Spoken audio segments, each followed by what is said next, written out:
আসসালামু আলাইকুম everyone, welcome back to my channel. আশা করি আল্লাহর মতো সবাই ভালো আছেন। তো আজকে আবারও নতুন একটি ব্লগ নিয়ে চলে এসেছি আপনাদের মাঝে। আর আজকের ব্লগটাও আমি সকাল থেকে শুরু করছি।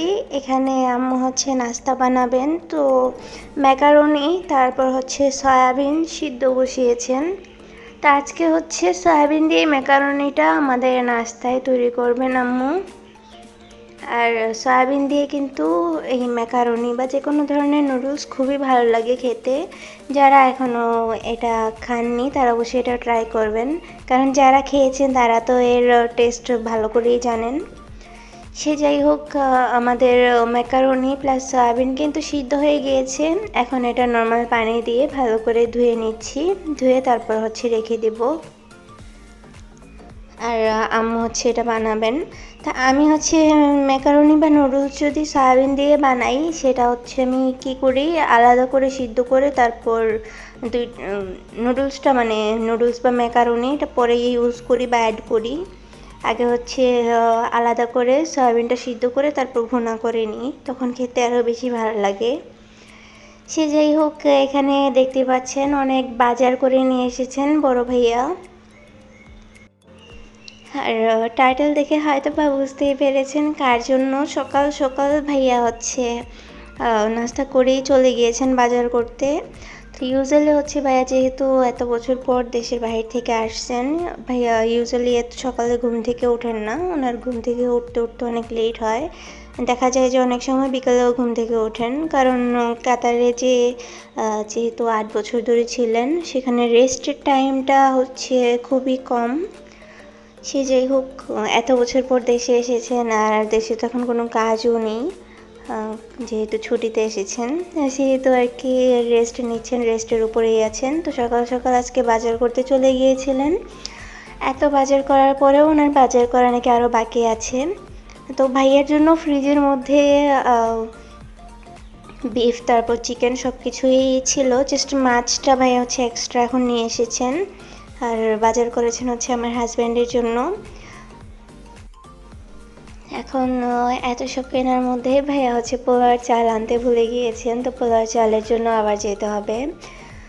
সে যাই হোক, আমার হাজব্যান্ড অনেকেই কোয়েশ্চেন করেন যে সে কোথায় থাকে বা কী করে, তার প্রফেশন কি। তো সে হচ্ছে একটা কোম্পানিতে জব করে, আর তার জবটা হচ্ছে শ্রীমঙ্গলেই। অ্যান্ড ওই জবের ছুটি পাওয়ায় উনি হচ্ছে আমাদের বাসায় এসে থাকবেন আর কি। তো সেই জন্য হচ্ছে ভাইয়া সকাল সকাল উঠে যেয়ে বাজার করে নিয়ে আসছেন, যেহেতু উনি ছুটি পেয়েছেন কয়েকদিনের। তো সেই জন্য আর কি ছুটিটা আমাদের এখানে আমার সাথে কাটাতে চাচ্ছেন, বাসায় আসবেন আর কি শ্বশুরবাড়িতে। মানে আমার না, আমার হাজব্যান্ডের শ্বশুরবাড়ি, মানে আমার বাবার বাড়িতে। আর এখানে হচ্ছে আমি বাজার গুছাচ্ছি। তো এই তো একে একে করে আমি এখানে বাজারগুলি গুছিয়ে নিচ্ছি। তো ফার্স্টে শুকনা বাজার আমি নামাতে চেয়েছিলাম, পরে সবগুলি বক্সে ঢেলে নিতে চাচ্ছিলাম।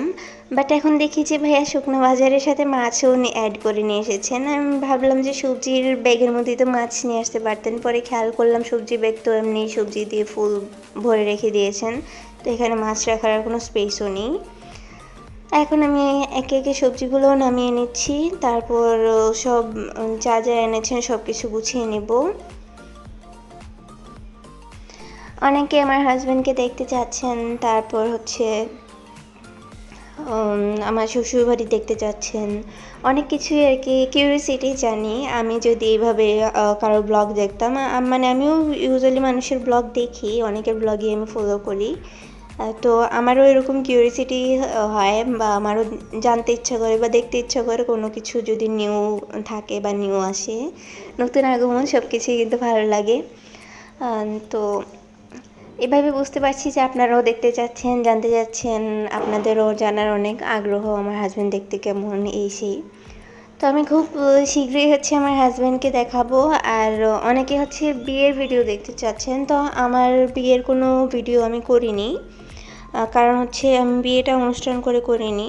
এখন মানুষের মতো তো আমার এত ফুর্তি নেই মনে যে আমি অনুষ্ঠান করে বিয়ে করব।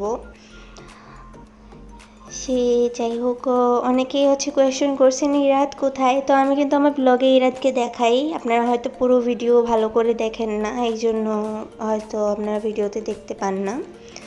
যাই হোক, ইরাত আছে আমার সাথেই, দোয়া করবেন আমাদের জন্য। আর এখন হচ্ছে ইরাত ঘুমাচ্ছে, তো এই ফাঁকে আমি ভয়েস দিয়ে নিচ্ছি ভিডিও এডিট করে, কারণ ও জেগে থাকলে শুধু ফোন চায়।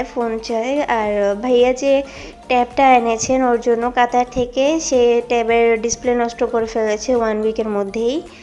মানে হাত থেকে ফেলে তারপর হচ্ছে ওটা হালকা একটু ফাটার পরে ওটার মধ্যে সে আবার বসছে, তারপর আবার সোফার মধ্যে রাখছিল হয়তো বা, তো সে ট্যাবের উপরে কেউ না দেখে বসে গিয়েছে। তো এই তো এইভাবে হচ্ছে ট্যাবের ডিসপ্লে একদম শেষ।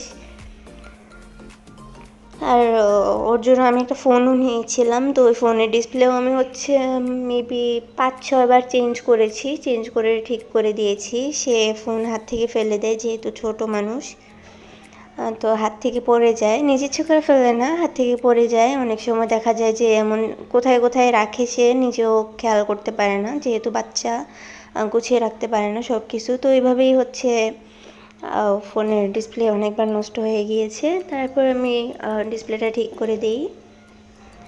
এখন আবারও ফোনের ডিসপ্লে নষ্ট করার পরে তো ভাইয়া ট্যাব আনলো, এখন ট্যাবেরও ডিসপ্লে শেষ।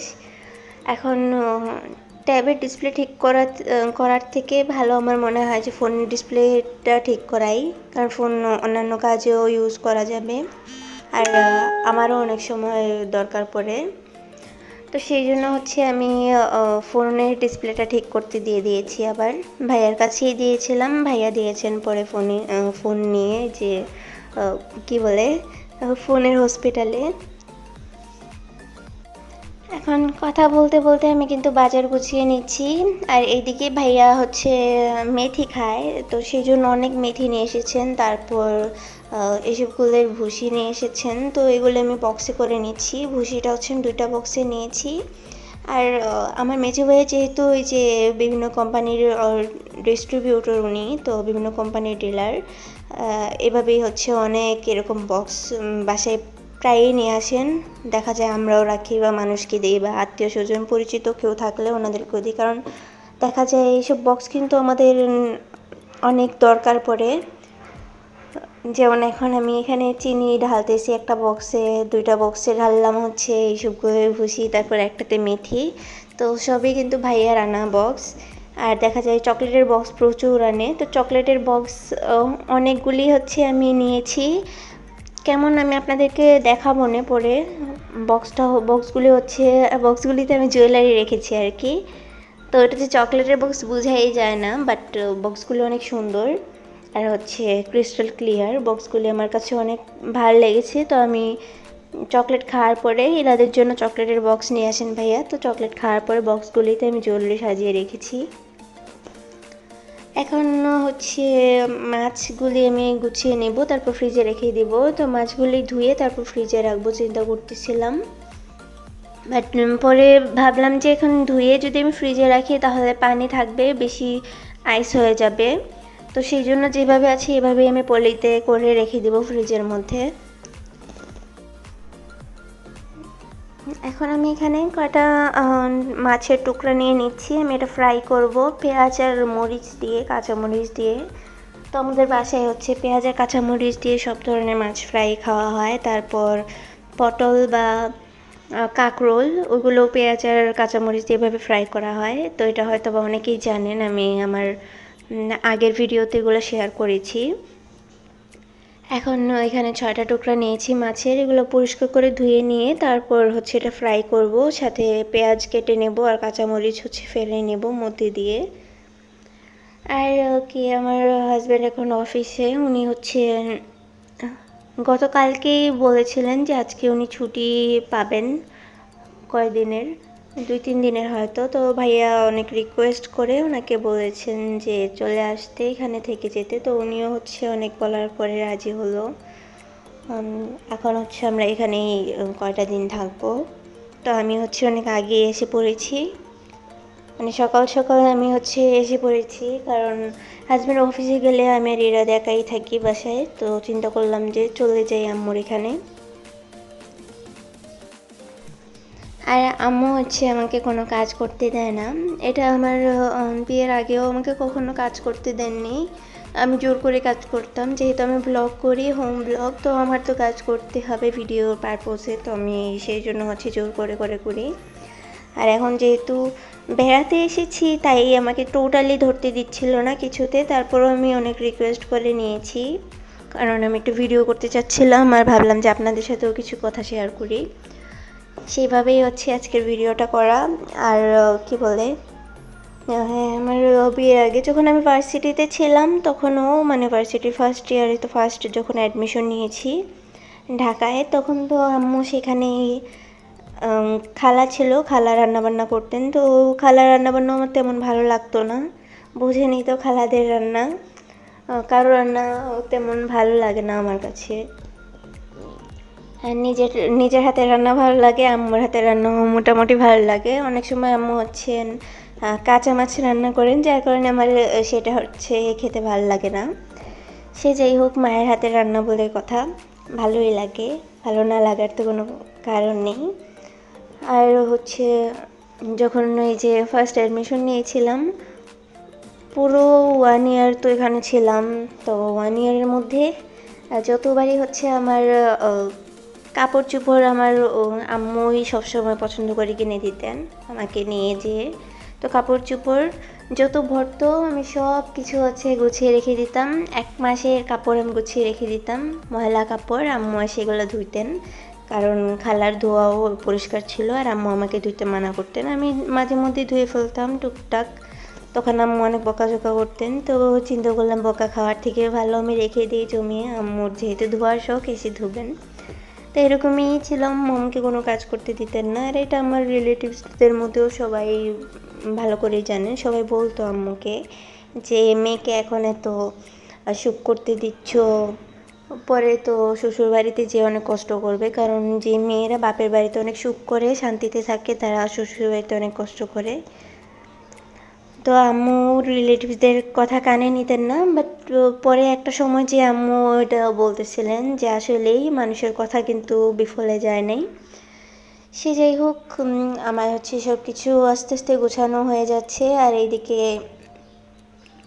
আমি হচ্ছে মাছ ফ্রাই করব, এর জন্য প্যান বসিয়ে দিয়েছিলাম, দিয়ে দিয়েছি এর মধ্যে সয়াবিন তেল। এখন হচ্ছে মাছগুলি ভেজে নেব। আর মাছে আমি হচ্ছে লবণ, মরিচ আর হলুদ মেখে নিয়েছি আগে। আর ওইদিকে পেঁয়াজ আর কাঁচামরিচ তো কেটে নিয়েছি, ওগুলিও ফ্রাই করে নেব। মাছটা আগে ভালো করে ফ্রাই করে নিয়ে তারপর হচ্ছে আমি পেঁয়াজটা দিব, না হলে দেখা যাবে যে পেঁয়াজ বেশি ভাজা হয়ে যাবে, মাছ কাঁচা রয়ে গেছে। সেই জন্য মাছটা আগে ফ্রাই করে নিয়ে তারপর একপাশে আমি পেঁয়াজটাও ভালো করে আবার মাছের সাথে ফ্রাই করে নিব। আর এইভাবে খালি মাছ ফ্রাইয়ের থেকে পেঁয়াজ মরিচ দিয়ে কিন্তু মাছ ফ্রাইটা খেতে খুবই মজা লাগে আর খুবই ভালো লাগে। আমার আব্বুর তো অনেক পছন্দের। আব্বুর কাছে বলতে গেলে কোনো তরকারি থেকে বা বেফ বা চিকেন যে কোনো জিনিস থেকে হচ্ছে মাছ ফ্রাইটা বেশি ভালো লাগে, সেটাও পেঁয়াজ আর কাঁচামরিচ দিয়ে। তো ছোটোবেলা থেকেই দেখতাম আব্বুর ঝটপট খাবার, যেমন ঝটপট মানুষের থাকে ডিম ভাজি, সেই আব্বুর ছিল সেটা মাছ ভাজি। আম্মু করে দিতেন, না হলে নিজেই করে খেতেন আর কি।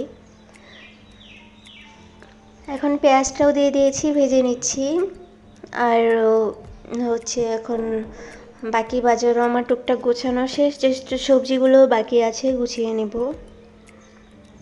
তা আম্মু আসতে যাচ্ছিলেন, আমি বললাম যে না, তোমার আসতে হবে না, আমি একাই করে নিব, সমস্যা নেই। এখানে জাস্ট বাজারই গুছাচ্ছি আর মাছ ফ্রাই করতেছি, এত বেশি তো কিছু করার নেই এখানে। সে যাই হোক, আমার কিন্তু সাবস্ক্রাইবারের তুলনায় ভিউ অনেকটা কমে গিয়েছে। আর তার রিজনও আমি নিজেই জানি খুব ভালো করে।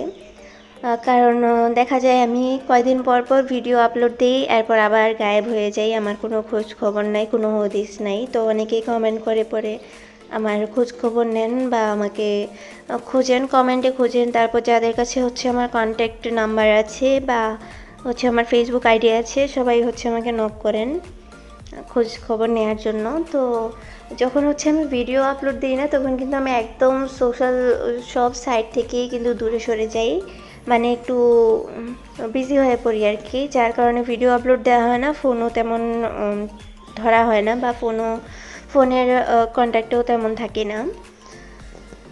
তা এখন এই জন্য হচ্ছে এইভাবেই ভিডিও আপলোড দিয়ে তারপর গায়েব হয়ে যাওয়ার কারণে হচ্ছে আমার ভিউ কমে গিয়েছে, তারপর রিচ কমে গিয়েছে।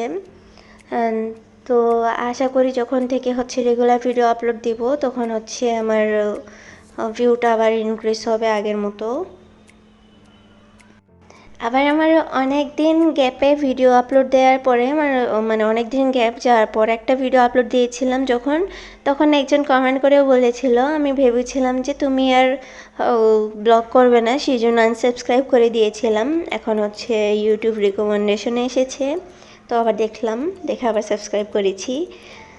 তো আমি ভিডিও আপলোড অফ করে দিলেও কিন্তু ব্লগিং ছাড়বো না, মানে দেখা যায় যে 1 মাস 2 মাস ভিডিও আপলোড নাই দিতে পারি, কারণ মানুষের লাইফে অনেক কিছুই থাকে ব্লগের বাহিরেও।